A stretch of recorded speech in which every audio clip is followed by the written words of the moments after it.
નમસ્તે વિદ્યાર્થી મિત્રો, હું પાઠક પીએન સ્વકેજી ચૌહાણ કન્યા વિદ્યાલય તરફથી આપનું સ્વાગત કરું છું। ધોરણ 10 માં આપણે સંભાવના શીખી રહ્યા છે, તેના દાખલા આપણે આગળ કરીએ। દાખલા નંબર છે 10। પહેલા એક વિનંતી, આપ આપનું પાઠ્યપુસ્તક ખુલ્લું રાખશો। હંમેશા વિડિયો ચાલુ કરો એ પહેલા પાઠ્યપુસ્તક ખુલ્લું રાખવું, જેથી રકમ જોવામાં અને સમજવામાં આપણને સરળતા રહે। તો પાઠ્યપુસ્તક ખોલશો। દાખલા નંબર છે 10। તમને આપેલ છે કે એક ગલ્લામાં 50 પૈસાના 100 સિક્કા, એટલે મેં અહીંયા લખ્યું છે 50 પૈસાના 100 સિક્કા।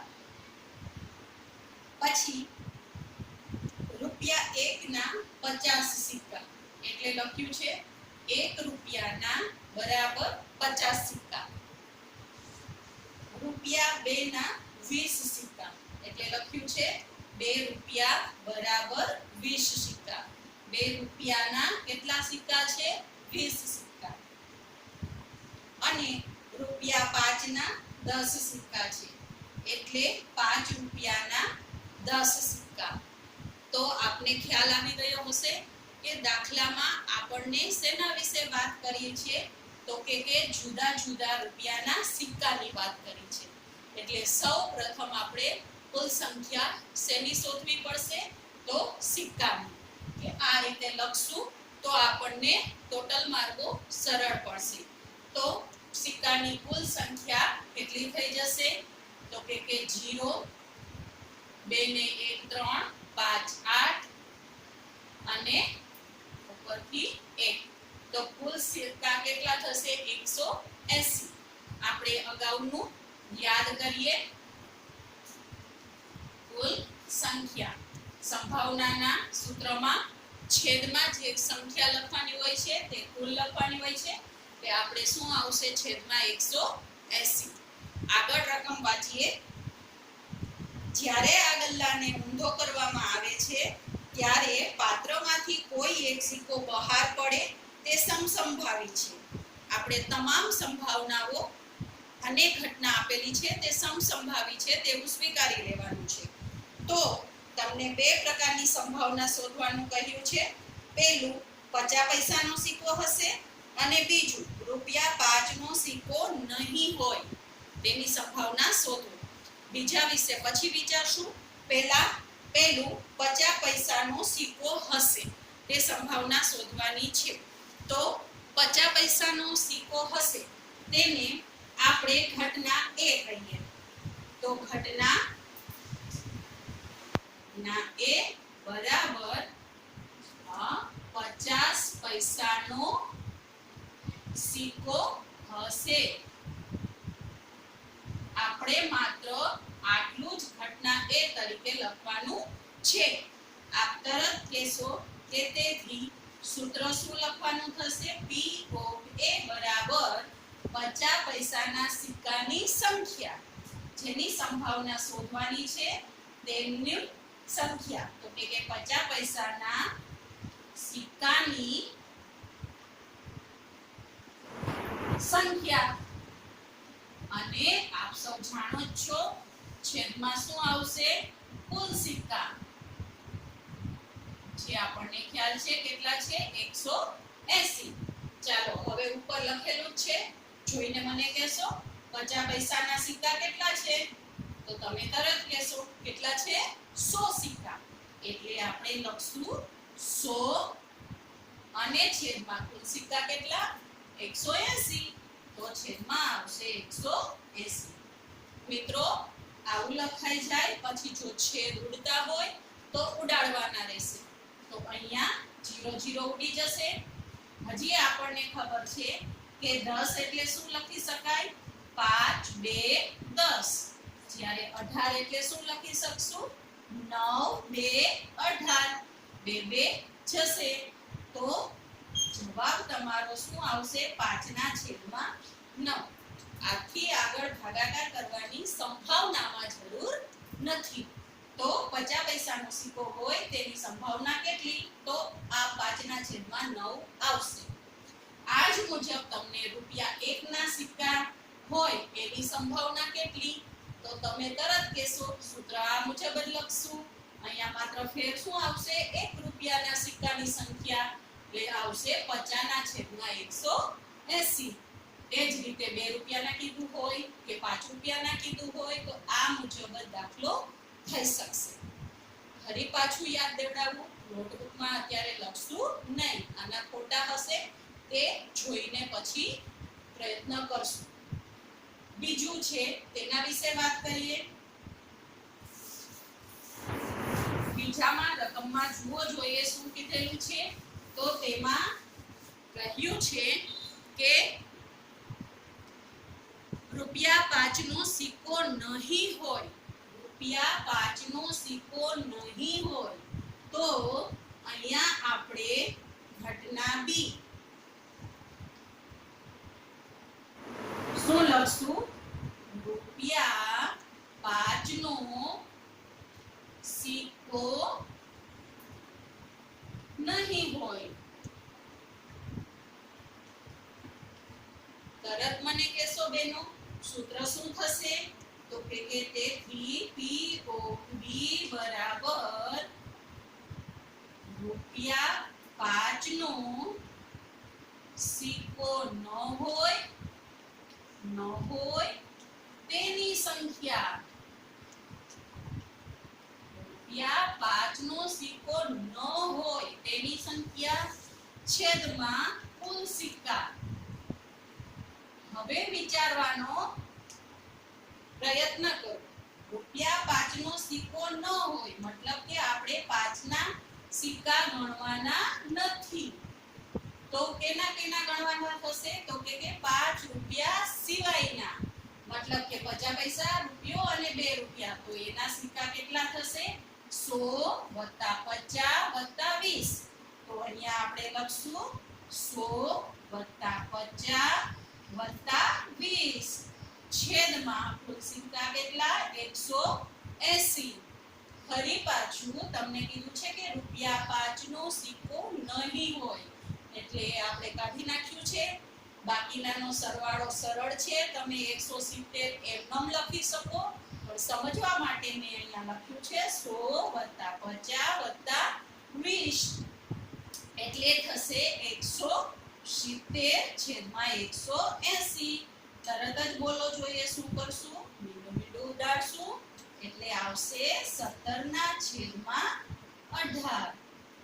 તો કોઈ સિક્કો ન હોય તેની સંભાવના શોધો. એવું કે ત્યારે એની સંખ્યા આપણે કાઢી નાખશું. બરાબર? તો દાખલા નંબર 10 આ રીતે થઈ શકે. એના પછી દાખલા નંબર 11 પાઠ્યપુસ્તકમાં જુઓ. દાખલા નંબર 11 છે ગોપી નામની યુવતી શું કરે છે? ગોપી પોતાના માછલી ઘર માટે દુકાનમાંથી માછલી ખરીદે છે.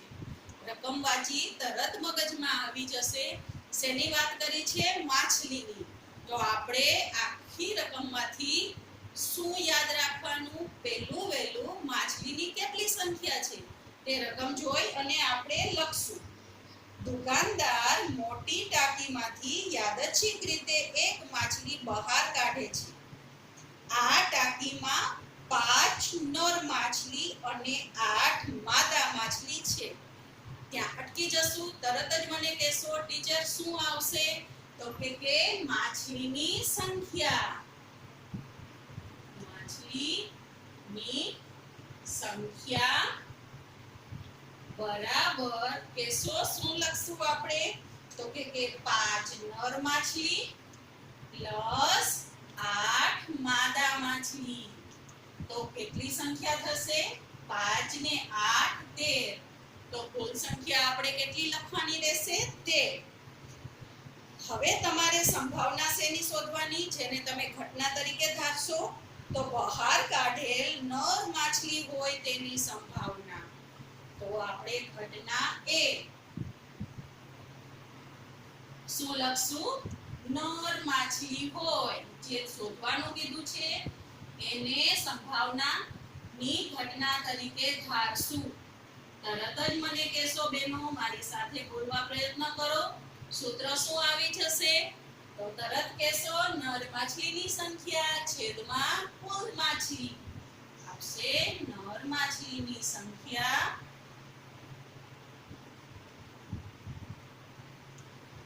છેદમાં કુલ માછલી. હવે મને જોઈને કહો જોઈએ નર માછલી કેટલી છે? તરત બોલશો ટીચર 5. છેદમાં શું આવશે? 13. આ તમારો દાખલો. આ જ દાખલામાં તમને એમ પૂછે કે માદા માછલી હોય તેની સંભાવના કેટલી? તો જોઈએ કેટલી આવશે?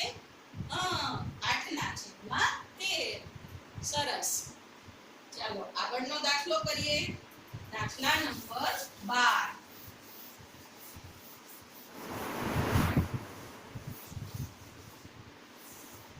રકમ વાંચશું.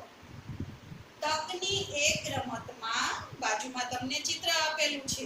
ગોળ ફરતું એક તીર હોય છે. તમે જોયું હશે રાઉન્ડ પર નંબર લખેલા હોય 1 થી કેટલા? 12. સોરી 12 લખેલા હોય છે. આપણને રકમમાં કેટલું આપેલું છે? 1 થી 8. તો આપણે અંકની સંખ્યા કેટલી થઈ જશે?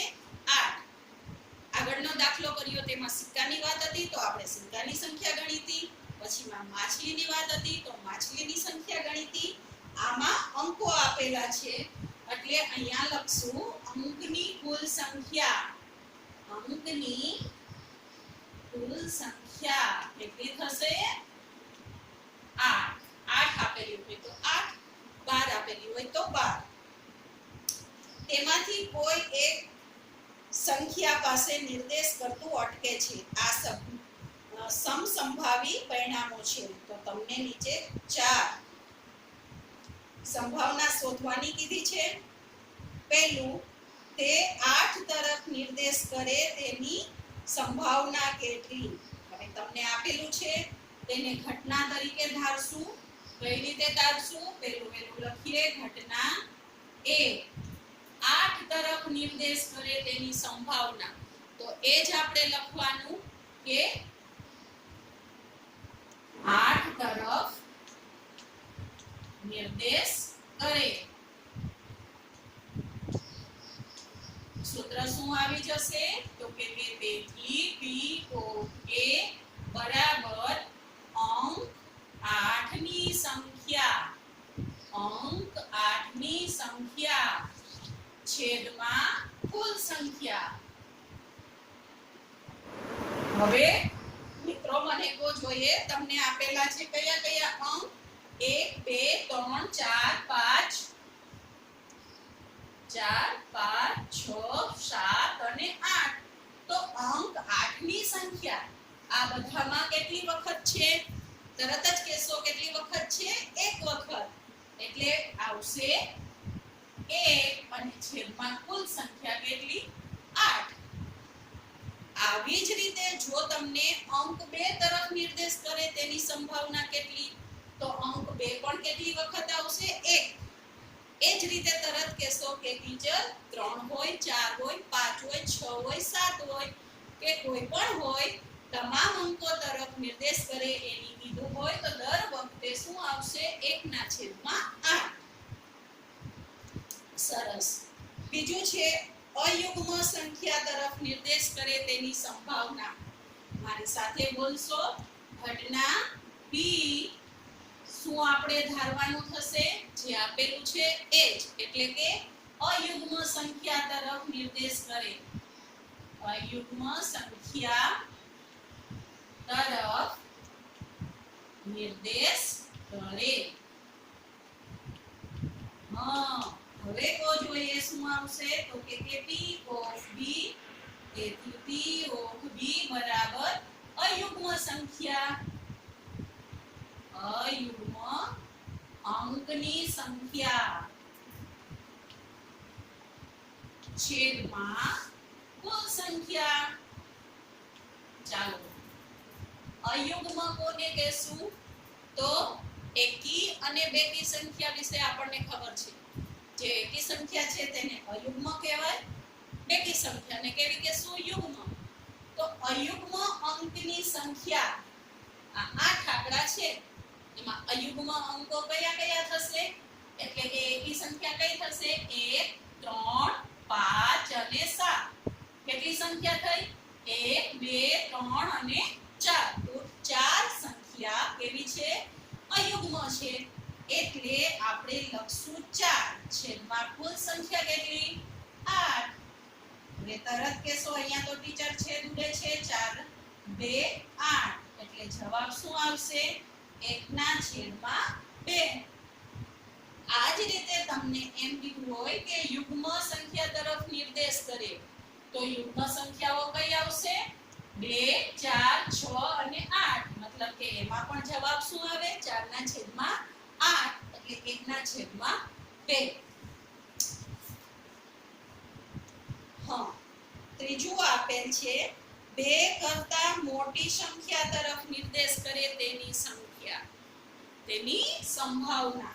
તો પહેલા આપણે ઘટના સી શું લખશું? બોલવા પ્રયત્ન કરશો. શું લખશું? 2 કરતા મોટી સંખ્યા તરફ નિર્દેશ કરે. માત્ર એટલું જ લખવાનું થાય.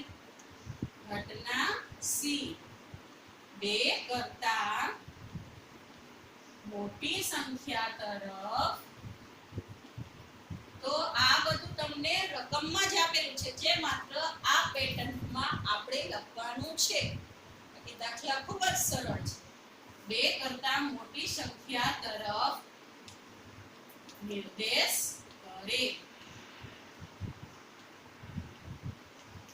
બરાબર છે? તો તેથી P of C બરાબર શું આવશે? 2 કરતા મોટા અંકની સંખ્યા.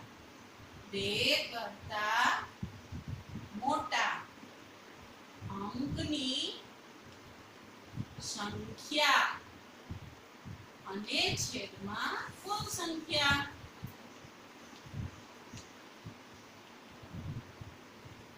તો હવે જોઈને મને કહો જોઈએ 2 કરતા મોટી સંખ્યાઓ કઈ કઈ થશે? તરત જ કહેશો ટીચર 3 4 5 6 7 8. આ તમામ સંખ્યાઓ કેવી છે? 2 કરતા મોટી. અને એની કુલ સંખ્યા કેટલી થશે? 1 2 3 4 5 6. એટલે આપણે લખશું 6 છેદમાં કુલ સંખ્યા એટલે 8. છેદ કઈ રીતે ઉડાડશું?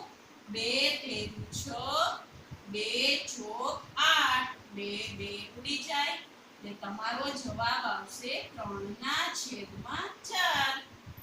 બરાબર? ચોથું છે 9 કરતા નાની સંખ્યા તરફ નિર્દેશ કરે. 9 કરતા નાની સંખ્યા તરફ. તો તેને આપણે ઘટના ડી તરીકે લેશું. ઘટના ડી 9 કરતા નાની સંખ્યા તરફ નિર્દેશ કરે.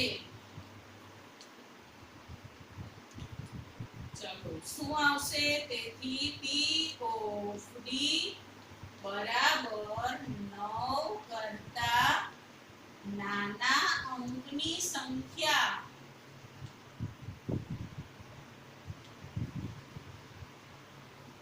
છેદમાં કુલ સંખ્યા. ચાલો 9 કરતા નાની અંક કેટલી છે? તરત કહેશો 8.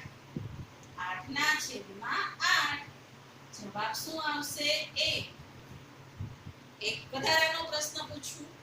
આ જ દાખલામાં તમને એમ કીધું હોય કે 9 કરતા મોટા અંક તરફ નિર્દેશ કરે, તેની સંભાવના શોધો. તો શું આવશે? તો 9 કરતા મોટી એ કોઈ સંખ્યા જ આપણી પાસે નથી. બધી 9 કરતા કેવી છે? નાની. એટલે ત્યાં શું આવશે? 0/8. મતલબ સંભાવના કેવી થશે? અશક્ય. એટલે જવાબ આવશે 0.